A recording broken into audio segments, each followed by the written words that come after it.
क्रांती news, आवाज सर्वसामान्यांचा।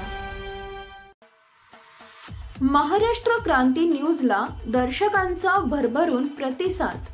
अवघ्या 2 महिन्यातच 2000 प्लस सबस्क्रायबर आणि 3 लाख प्लस दर्शक पूर्ण। सर्व दर्शक हितचिंतकांचे मनापासून आभार। सुरगाणा सार्वजनिक बांधकाम विभागाच्या अंतर्गत येणाऱ्या प्रजिमा क्रमांक 8 या मार्गावर खेरुडे ते बोरगाव या ठिकाणी भारती एअरटेल लिमिटेड मार्फत रस्ता क्रॉसिंग व OFC केबल टाकण्याचं काम सध्या सुरू आहे। हे काम करत असताना डांबरी रस्त्याची मोठ्या प्रमाणात नासधूस करण्यात आली आहे। तसेच काही ठिकाणी शेतकऱ्यांना शेतजमिनीचे देखील नुकसान केलंय। आणि धक्कादायक बाब म्हणजे हे काम करत असताना सार्वजनिक बांधकाम विभागाची कोणतीही परवानगी न घेता तसेच शेतकऱ्यांना न विचारता सर्रासपणे हे काम चालू असल्याचं धक्कादायक चित्र महाराष्ट्र क्रांती न्यूजने समोर आणलंय। याबाबत संबंधित विभागाचे अधिकारी हर्षल पाटील व अक्षय मेटकर यांना वारंवार सूचित करून देखील ते या प्रकरणी जाणून बुजून कानाडोळा करत असल्याचं सांगितलं जात आहे। या कंपनीचे प्रतिनिधी गिरीश गेरा यांच्याकडून शासनाच्या रस्त्याची व शेतकऱ्यांना शेतजमिनीची पूर्णपणे नासधूस होत असून त्यांचा मुजोरपणा दिसून येत आहे। दिनांक 7 जुलै रोजी महाराष्ट्र क्रांती न्यूजने बोरगाव जवळ काम चालू असलेल्या ठिकाणी जाऊन भारती एअरटेल कंपनीचा व प्रवीण गेरा यांचा मुजोरपणा चव्हाट्यावर आणलाय। तसेच त्या ठिकाणी असलेल्या शेतकऱ्यांनी देखील संतप्त प्रतिक्रिया दिल्यात। मागील महिन्यात कळवण विभागात ओझर बोर दैवत अभोणा या रस्त्यावर प्रवीण गेरा यांच्याकडून अशाच प्रकारचा मुजोरपणा करत काम चालू होते, परंतु कळवण विभागाचे सहाय्यक अभियंता बिरारी यांनी तात्काळ दखल घेत हे काम बंद केले होते। तसेच प्रवीण गेरा यांच्या विरोधात अभोणा पोलीस ठाणे इथं तक्रार अर्ज देखील दाखल केला होता। तसेच या कामाला परवानगी नाकारल्याचं विभागाला त्यांनी आदेशित केले होते, परंतु सुरगाणा विभागाकडून अशा प्रकारे कोणताही उपाययोजना न करता प्रवीण गेरा यांना आर्थिक फायद्यासाठी सुरगाणा विभागाच्या अधिकाऱ्यांनी शासनाच्या मालमत्तेची नासधूस करण्याची सूट दिली आहे का, असा गहन प्रश्न उपस्थित होतोय। या धक्कादायक वास्तव प्रकरणी महाराष्ट्र क्रांती न्यूजने थेट घटनास्थळ गाठत भारती एअरटेल कंपनीची पोलखोल केली आहे। बघूयात सविस्तर। महाराष्ट्र क्रांती न्यूज साठी मुख्य संपादक प्रकाश बागुल, सुरगाणा। नमस्कार, मी प्रकाश आणि आपण बघत आहात महाराष्ट्र क्रांती न्यूज। आपण आता ज्या ठिकाणी उभं आहोत ती म्हणजे सुरगाणा तालुका आणि कळवण तालुक्याची हद्द म्हणावं लागेल, या ठिकाणी आहोत। आणि या ठिकाणी माझ्या ठिकाणी जर बघितलं तर या ठिकाणी एअरटेल कंपनीच्या केबलचं काम चालू असावं असं एकंदरीत अंदाज आहे ना, असं बोललं जात आहे। त्यांनी ते काम जे सुरू केलेलं आहे ते रस्त्याच्या एकदम खेटून या ठिकाणी चारी मारलेले आहे। आणि आता काल किंवा सकाळी रात्री पाऊस पडलेला आहे, पूर्णपणे रस्त्याच्या कडेला या ज्या आपण भेगा बघू शकतो अशा भेगा गेलेल्या आहे। आणि एक प्रकारे रस्त्याची नासाडी करण्याचं काम या ठिकाणी त्या कंपनीमार्फत केलं गेलेलं आहे। अशाच पद्धतीचं काम कळवण बांधकाम त्या ठिकाणी चालू होतं, परंतु त्या ठिकाणी देखील नागरिकांच्या तक्रारीनुसार महाराष्ट्र क्रांतीने आवाज उठवला होता। आणि त्या ठिकाणी बिरारी साहेब जे सहाय्यक अभियंता आहेत त्यांनी तात्काळ ते काम बंद केलेलं आहे आणि त्या ठेकेदाराविरुद्ध अभोणा पोलीस स्टेशनमध्ये तक्रार अर्ज देखील दिलेल्याची माहिती त्यांनी दिली होती। आणि त्यांनी संबंधित विभागाला जे त्यांच्या खालोखाल ऑफिस असेल, विभाग असेल, त्यांना स्पेशली पत्र लिहून आणि त्या ठिकाणी कुठल्याही प्रकारची परवानगी या कंपनीला देऊ नये अशा प्रकारची ताकीद त्या ठिकाणी दिली होती। परंतु आपण जर बघितलं तर सुरगाणा तालुक्यामध्ये तसा कुठलाही प्रकार आपल्याला दिसत नाही।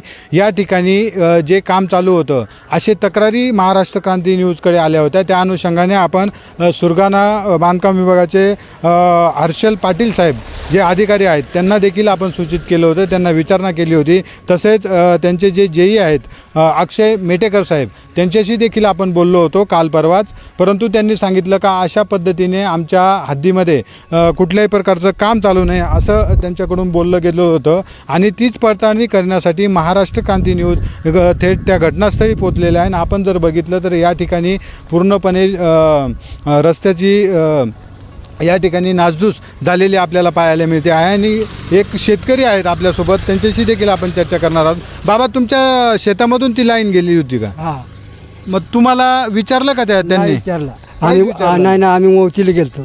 हा, तुम्हाला विचारणाच केली नाही का तुमच्या शेतीमधून आम्ही असं काम करतोय असं काही विचारलं का? नाही विचारला. काय नाव तुमचं? रामदास हिराजी हाडस, कुठले राहणार आहे तुम्ही? साजोळा. साजोळ्याचे. मग आता तुमचं शेतीचं किती नुकसान झालं असेल? नुकसान झाला, आता बैल डोर शिरणार नाही त्याच्यात. नाही सर, हा, म्हणजे जवळजवळ 30-40 किंवा 50-60 असं काही असा नुकसान होऊन गेला. एवढं नुकसान हा. झालं. मग आता ही भरपाई त्यांनी द्यायला पाहिजे, काय वाटतं तुम्हाला? द्यायला पाहिजे, द्यायला पाहिजे. द्यायला पाहिजे. एकंदरीत आपण जर बघितलं तर पूर्णपणे भोंगळ कारभार या ग्रामीण भागामध्ये चाललेला आपल्याला पाहायला मिळतो आहे. जे शेतकरी आहेत संबंधित, आता या पुढच्या भागामध्ये आपण बघितलं तर त्यांच्या पूर्ण शेतीचं नुकसान या चारीमुळे झालेलं आपल्याला त्यांनी सांगितलेलं आहे आणि आता मोठा भुर्दंड या ठिकाणी त्यांना बसलेला आपल्याला पाहायला. काय नाव तुमचं? विमलबाई रामदास हाडस, कुठले राहणार आहे तुम्ही? साजोळा. या ठिकाणी तुमच्या शेतातून एक लाईन टाकण्याचं काम चालू आहे JCBने. ते तुमचं शेत आहे का? हा, तुम्हाला त्या संदर्भात विचारलं का त्यांनी? नाही विचारला. विचारलं काहीच नाही. नाही. मग तुम्ही हरकत वगैरे केली का? त्यांना सांगितलं का आमच्या शेतीचं नुकसान होतंय बाबा या संदर्भात? सांगितलं. मग त्यांनी काय सांगितलं? नाही म्हणे, काय नाही करून देतो म्हणे. तुमच्या शेतीचं किती नुकसान झालं असेल आता? जवळपास 8,000, किती नुकसान झालं? 50-60 हजार. 50-60 हजारात नुकसान झालं. मग शासनाकडे काय मागणी करणार तुम्ही? द्यायलाच पाहिजे, नुकसान भरपाई मिळायला पाहिजे. काय नाव तुमचं? जयराम हाडस. या तुमच्या शेतातून आता एअरटेल लाईनचं काम चालू आहे. तुमच्या शेतातून नेलेली आहे ती, तर तुम्हाला विचारलं का त्यांनी? नाही विचारलं. विचारलंच नाही. नाही विचारलं. कुठल्याही प्रकारची विचारपूस केली नाही. विचारलं. किती नुकसान झालं तुमच्या शेतीचं? ते पुरं पाईपलाईन फुटली, ते पूर्ण टाकले, काय नाही करू.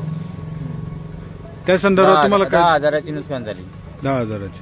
तुम्हाला त्या संदर्भात काहीच विचारणा काहीच केली नाही नाही? विचारलं. शेतकऱ्यांची प्रतिक्रिया घेऊन आणि ज्या ठिकाणी ते काम चालू आहे त्या ठिकाणी आपण आलेलो आहोत. आपण जर माझ्या पाठीमागं बघितलं तर अशा पद्धतीने या कंपनीचं काम या ठिकाणी चालू आहे आणि कुठलीही परमिशन न घेता पूर्णपणे भोंगळ कारभार या ठिकाणी चालू असल्याचं आपल्याला पाहायला मिळत आहे.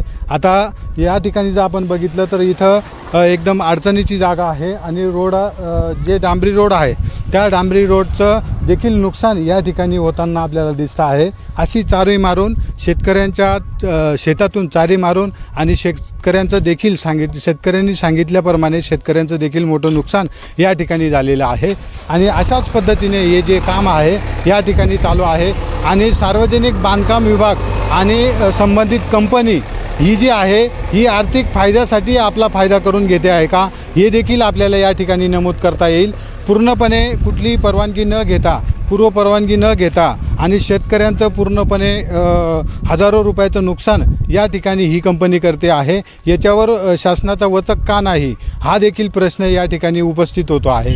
आपण कळवणमध्ये याच प्रकारे संबंधित बांधकाम विभागाच्या अधिकाऱ्यांना ही सूचना दिली होती. त्या अनुषंगाने त्यांनी दखल घेतलेली आहे. परंतु सुरगाणा विभागातले बांधकाम विभागातले अधिकारी जे आहेत ते या गोष्टीकडं का कानाडोळा करतात आणि का दुर्लक्ष करतात हा देखील मोठा गहन प्रश्न या ठिकाणी उपस्थित होतो आहे. आपल्या बातमीनंतर प्रशासनाला तरी जाग येईल का आणि शेतकऱ्यांचं आणि आर्थिक मालमत्तेचं शासनाच्या या रस्त्याचं नुकसान थांबेल का हे बघणं देखील तितकंच महत्त्वाचं. अशाच नवनवीन बातम्या पाहण्यासाठी आमच्या महाराष्ट्र क्रांती न्यूज या YouTube चॅनलला लाईक करा, सबस्क्राईब करा आणि बेल आयकॉनला प्रेस करा.